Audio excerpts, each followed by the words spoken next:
صراط العزيز الحميد. آمنت بالله صدق الله العظيم وصدق رسوله النبي الكريم المكين الرؤوف الرحيم. إن الله وملائكته يصلون على النبي يا أيها الذين آمنوا صلوا عليه وسلموا تسليما. الصلاة والسلام عليك يا رسول الله وعلى آلك وأصحابك يا حبيب الله. الصلاة والسلام عليك يا نور الله وعلى آلك وأصحابك يا رحمة للعالمين. اللهم صل على سيدنا ومولانا محمد معدن الجود والكرم وآلہ وصحبہ وبارک وسلم. واجب الاحترام حاضرین، حمد و صلات کے بعد اللہ تبارک و تعالی نے قرآن کریم میں فرمایا الف لام را کتاب انزلناہ الیک لتخرج الناس من الظلمات الی النور، کہ اے محبوب کریم علیہ السلام، ہم نے آپ کو کتاب عطا کی تاکہ آپ لوگوں کو ظلمات سے نکال کر نور کی طرف لے جائیں، لوگوں کو اندھیرے سے نکال کر روشنی کی طرف لے جائیں. بِإِذْنِ رَبِّهِمْ إِلَى صِرَاطٍ، اپنے رب کے حکم سے اپنے رب کے رستے کی طرف. العزیز الحمید، وہ رب کہ جو غالب بھی ہے اور حمد کیا گیا ہے، جس کی حمد کی جاتی ہے. مفسرین قرآن نے یہاں پہ ایک بات لکھی ہے، فرماتے ہیں کہ اللہ کریم نے جب ظلمات کا ذکر فرمایا تو جمع کا صیغہ بیان کیا، اور جب نور کا ذکر فرمایا تو نور واحد کا صیغہ بیان کیا. پتہ چلا کہ ظلمات بڑے ہیں، روشنی ایک ہے. اندھیرے بہت ہیں، نور ایک ہے، اور وہ نور نور مصطفیٰ صلی اللہ علیہ وآلہ وسلم ہے. اندھیرے بے شمار ہیں، ان گنت ہیں، لیکن روشنی صرف ایک ہے. روشنی صرف مدینے والے رسول صلی اللہ علیہ وآلہ وسلم کے پاس ہے.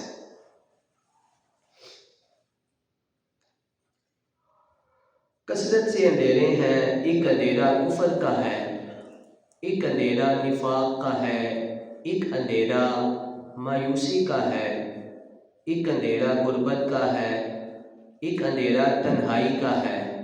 یہ سارے اندھیرے ہیں. نکلیں گے کیسے؟ کہ جب ہم کسی اور سے نہیں بلکہ مدینے والے رسول سے نور حاصل کریں گے. دنیا کے جو روشنیاں ہیں وہ تھوڑی ہیں، مدھم ہونے والی ہیں، ڈلتی ہیں. فاضل بریلوی امام اہل سنت اعلیٰ حضرت عظیم البرکت نے یہاں پہ ایک بات لکھی ہے اور بڑا لطف دینے والی بات ہے. آپ فرماتے ہیں کہ یہ دنیا کی جو چاندنی ہے یہ پہر دو پہر ہے.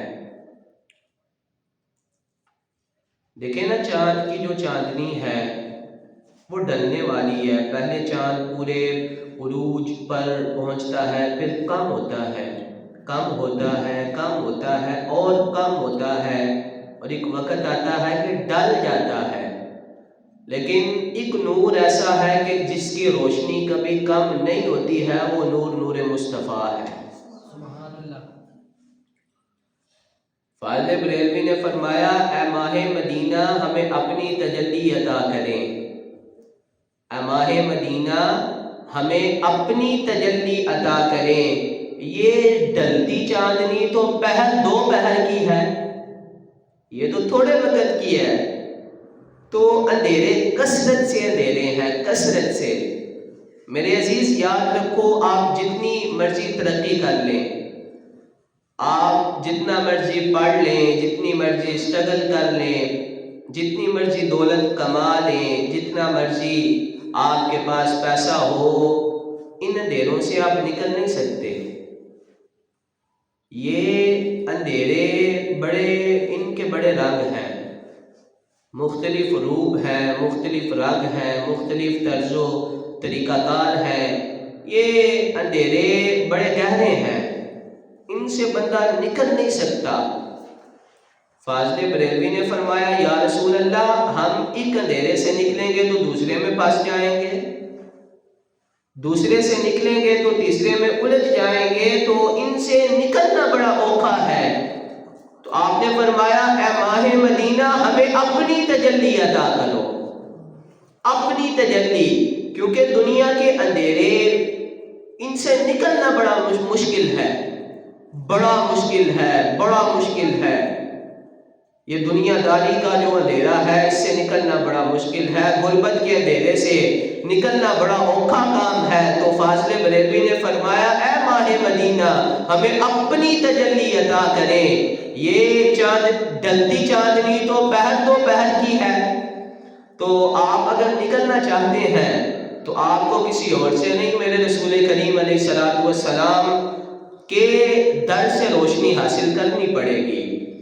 اور وہ بات الگ ہے کہ ایک بندے کے اگر سونے کا دل کرتا ہے تو وہ کمرے کو بند کر کے دروازے کو بند کرے، لائٹ کو بھی بند کرے، بند کرنے کے بعد وہ کھڑکی سے تھوڑی سی روشنی آ رہی تھی، اس نے اس کو بھی بند کر دیا، اور بندہ کہے بھئی نور تو ہے ہی نہیں، تو لوگ کہیں گے بیوقوف، تو اپنی کھڑکی کو کھول تو صحیح، تو اپنے دروازے کو کھول تو صحیح، تو وہ نور تو چمک رہا ہے۔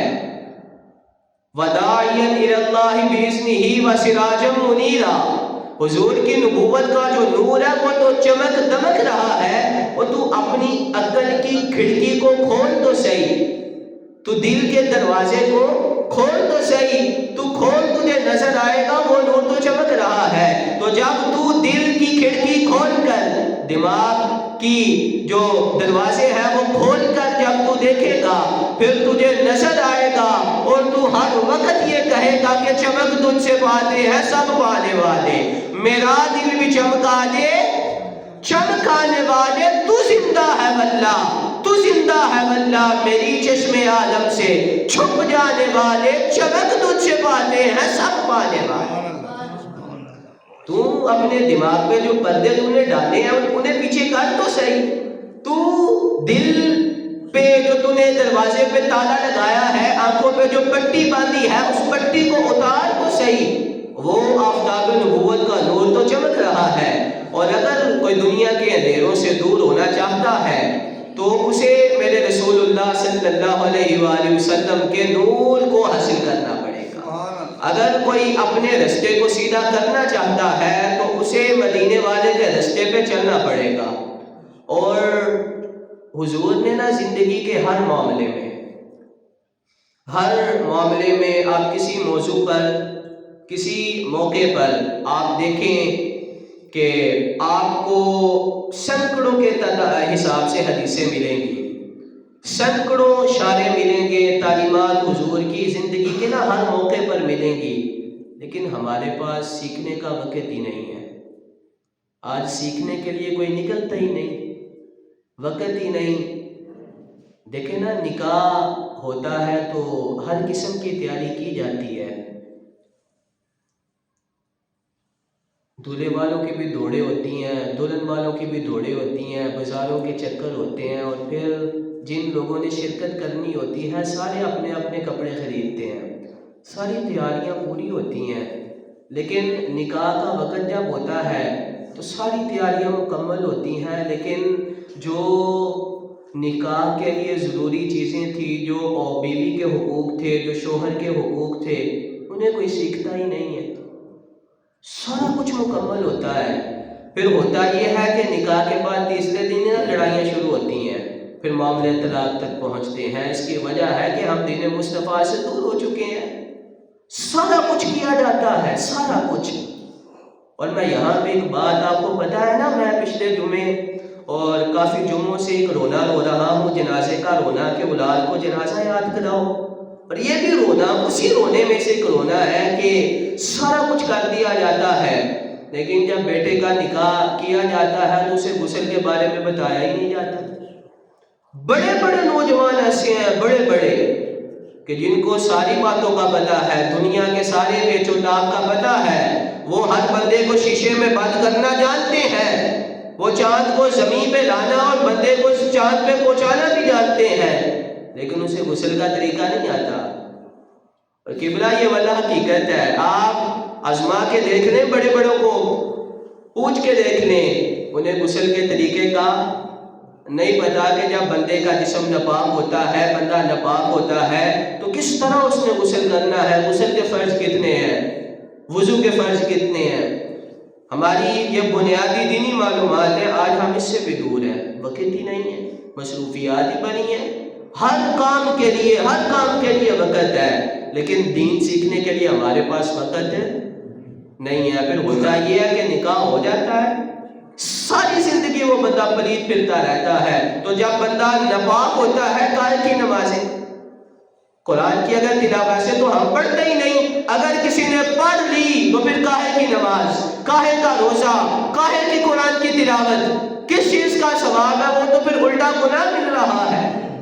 یہ دین سے دوری ہے، لیکن ہر معاملے میں نبی پاک علیہ الصلوۃ والسلام نے ہماری رہنمائی فرمائی ہے، ہر معاملے میں۔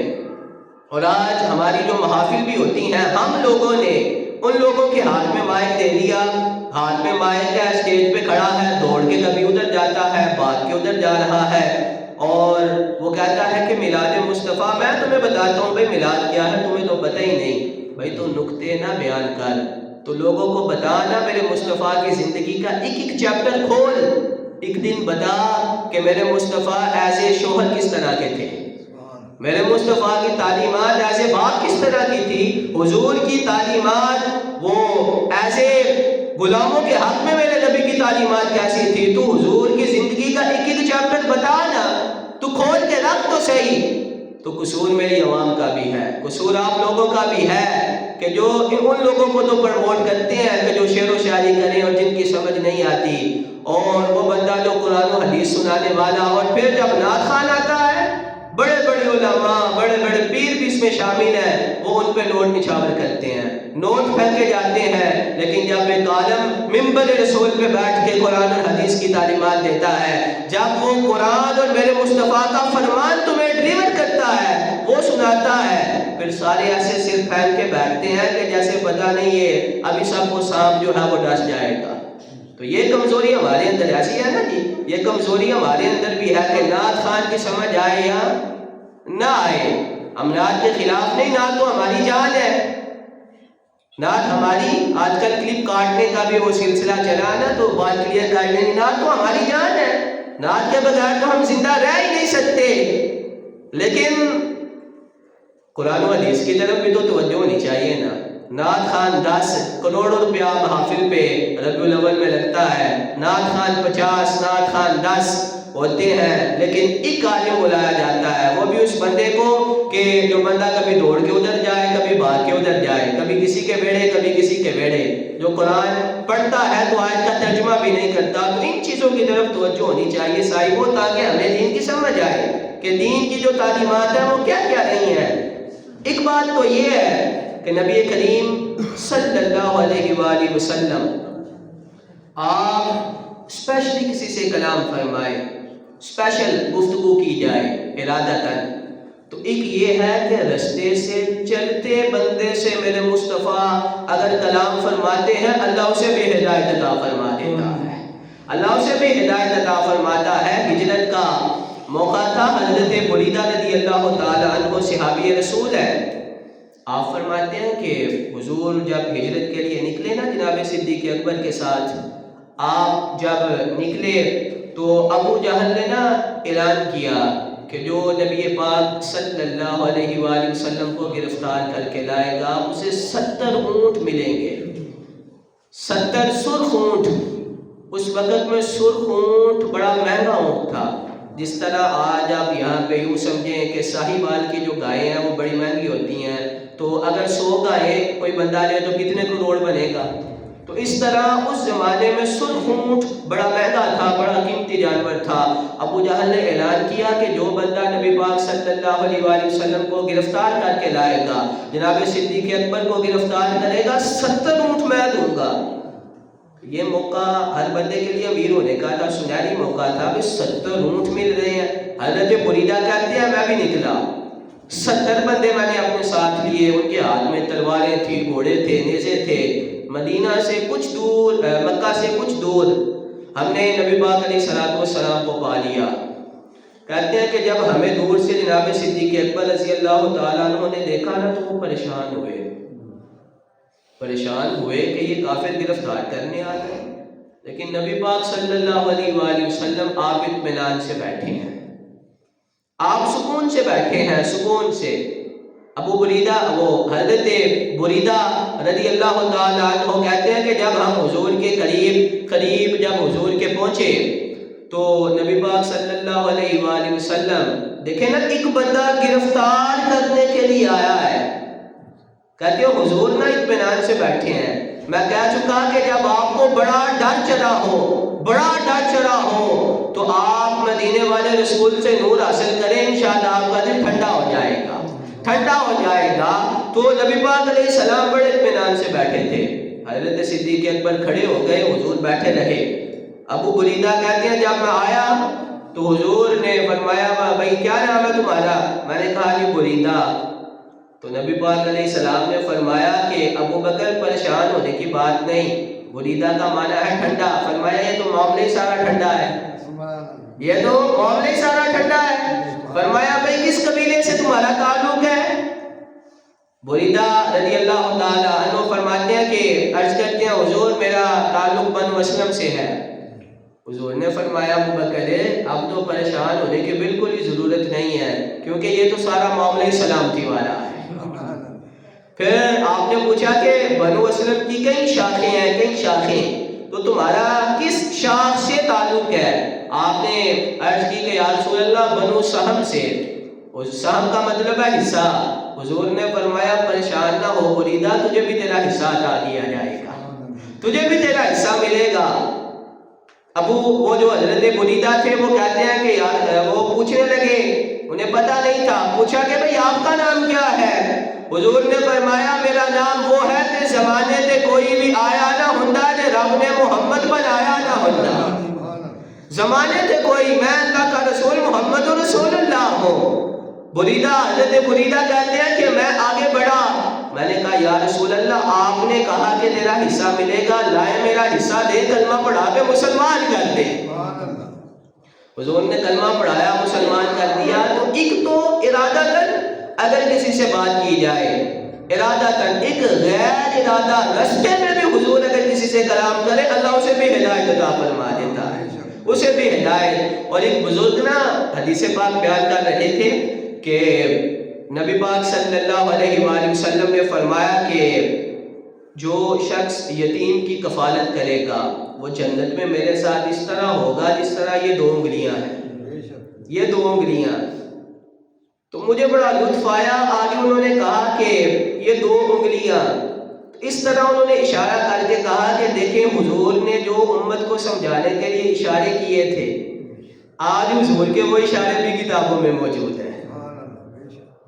حضور کی تعلیمات سینکڑوں کے تعداد سے آپ کو ایک موضوع پہ حدیثیں ملیں گی، اشارے ملیں گے، تعلیمات ملیں گی۔ اور حضور نے امت کی تربیت کے لیے، امت کو سمجھانے کے لیے جو آپ نے معاملات بیان فرمائے وہ اشارے بھی اللہ نے قرآن میں حدیثوں میں ہر محدث نے اس کو نقل کیا، وہ اشارے بھی موجود ہیں۔ تو ہمیں چاہیے نبی پاک علیہ الصلوۃ والسلام کی تعلیمات کو سیکھیں، دین کے لیے وقت نکالیں۔ اور پھر دیکھیں آدمی تو لوگ تو لوگ ہیں، میرے رسول تو وہ ہے کہ آپ جانوروں کی بھی زبانوں کو جانتے ہیں، میرے رسول تو وہ ہے کہ جو جانوروں کی بھی زبانوں کو جانتے ہیں۔ ترغیب و ترہیب کو اٹھا کے دیکھیں، اور اس میں حضرت صحابی رسول ہیں، فرماتے ہیں کہ نبی پاک علیہ الصلوۃ والسلام، میں حضور کی بارگاہ میں حاضر تھا تو ایک نا اونٹ آ گیا، آ کے اپنا معاملہ پیش کیا تو کان میں اس نے کو بات کہی۔ نبی پاک علیہ الصلوۃ والسلام نے فرمایا بھئی اگر تو بے قصور ہے تو تیرے ساتھ انصاف کیا جائے گا، لیکن اگر تو قصوروار ہے تو تو نے جھوٹ بولا ہے تو تجھے اس کی سزا بھی دی جائے گی۔ صحابی رسول کہتے ہیں کہ کچھ دیر گزری تو دوڑے کچھ بندے حضور کی بارگاہ میں آئے اور کہنے لگے اونٹ تو ادھر ہے، ہم تو 3 دن سے تجھے ڈھونڈ رہے ہیں۔ نبی پاک علیہ السلام نے فرمایا کہ اس اونٹ نے نا مجھے بتایا ہے کہ اس اونٹ نے تمہاری بڑی خدمت کی ہے، تم نے بڑا کام اس سے لیا ہے، اور پھر جب یہ بڑا ہوا تم نے اس سے افزائش کروا کے کافی اونٹ بھی پیدا کروائے ہیں، کافی اونٹ بھی اس نے تمہیں دیے ہیں، اب تم اسے ذبح کرنا چاہتے ہو، کیا یہ بات سچ ہے؟ وہ جو لوگ آئے تھے کہنے لگے یا رسول اللہ یہ بات سچ ہے، اس نے بڑی خدمت کی ہے، شک کی کوئی نہیں، ہم نے افزائش کروا کے بڑے اونٹ بھی اسے حاصل کیے ہیں۔ تو نبی پاک علیہ السلام نے فرمایا کیا اتنی خدمت کا صلہ آخر میں چھری ہے؟ اتنی خدمت کا صلہ آخر میں چھری ہے؟ کہنے لگے یا رسول اللہ آپ اسے واپس کر دیجئے، تو ہم آپ سے وعدہ کرتے ہیں کہ ہم اسے نہ ذبح کریں گے، کچھ نہیں کہیں گے۔ حضور نے فرمایا نہ بھیا میں تم پہ اعتبار نہیں کرتا، تم ایسا کرو 100 دینار لو، یہ اونٹ مجھے بیچ دو۔ انہوں نے 100 دینار دیا، حضور نے دیا، جب قیمت ادا کر دی تو نبی پاک علیہ السلام نے اونٹ سے فرمایا جادو آزاد ہے، جادو آزاد ہے۔ اس اونٹ نے نا کان میں پھر کوئی بات کہی، حضور نے فرمایا آمین، پھر بات کی فرمایا آمین، پھر بات کی فرمایا آمین۔ جب اونٹ چلا گیا صحابہ نے پوچھا یا رسول اللہ اونٹ نے کیا کہا؟ تو نبی پاک علیہ الصلوۃ والسلام نے فرمایا پہلی دفعہ اس نے جو میرے کان میں بات کی، اس نے کہا کہ یا رسول اللہ آپ نے جو میرے اوپر احسان کیا ہے، اللہ میری طرف سے، قرآن کی طرف سے، دین کی طرف سے آپ کو بہترین صلہ عطا فرمائے۔ حضور نے فرمایا میں نے کہا آمین۔ دوسرا اس نے دعا کی کہ یا رسول اللہ آپ نے آج میرے خوف کو دور کیا ہے، کل قیامت کے روز آپ کی گناہگار امت پہ جب جہنم کا خوف ہوگا اللہ اس خوف کو دور فرمائے، اللہ اس خوف کو دور فرمائے۔ حضور فرماتے ہیں کہ میں نے کہا آمین۔ تیسرا اس نے کہا کہ یا رسول اللہ آپ نے میرے خون کی حفاظت فرمائی، میرے خون کو محفوظ رکھا، اللہ زندگی میں آپ کی آنے والی امت کے خون کو محفوظ فرمائے۔ حضور نے فرمایا کہ جب اس نے یہ دعائیں کی تو میں نے کہا آمین۔ تو دیکھیں جو نبی یہ رحمت صلی اللہ علیہ وآلہ وسلم اونٹ کو بھی اندھیرے سے نکال رہے ہیں، جانوروں کو بھی اندھیرے سے نکال رہے ہیں، تو پھر جو امتی ہے وہ کہیں اور روشنی لینے کیوں جاتا ہے، وہ کسی اور سے لینے کیوں جاتا ہے؟ میرے حضور ہر بندے پہ کرم فرماتے ہیں، ہر بندے کو نوازتے ہیں، حضور ہر بندے کو کی رہنمائی فرماتے ہیں، حضور ہر بندے پہ کرم فرماتے ہیں، ہر بندے کو جو مانگے میرے نبی علیہ الصلوۃ والسلام عطا کرتے ہیں۔ امتی کو کہیں اور نہیں جانا چاہیے بلکہ ہر وقت یہ کہنا چاہیے، ہر وقت یہ کہنا چاہیے کہ اے ماہ مدینہ ہمیں اپنی تجلی عطا کرے، یہ ڈھلتی چاندنی تو پہر کی ہے، ہمیں اپنی تجلی عطا کرے۔ اور یہ سارے جو اندھیرے جن کا میں ذکر کر چکا، کفر ایک اندھیرا ہے، نفاق ایک اندھیرا ہے، غربت ایک اندھیرا ہے، اور تنہائی ایک اندھیرا ہے، اور سستی ایک اندھیرا، یہ سارے اندھیروں سے نکلنے کا ایک رستہ ہے، ایک نور ہے، اور اس نور کا نام نور مصطفیٰ ہے۔ سارے اندھیروں کو اجالے میں جو ہے وہ دور کرنے والا جو ہے وہ نور مصطفیٰ صلی اللہ علیہ وآلہ وسلم ہے۔ دعا ہے کہ مدحت خیر الانام میں گزرے، ہو سکے تو یہ زندگی پڑھتے درود و سلام میں گزرے۔ وآخر دعوانا الحمدللہ رب العالمین۔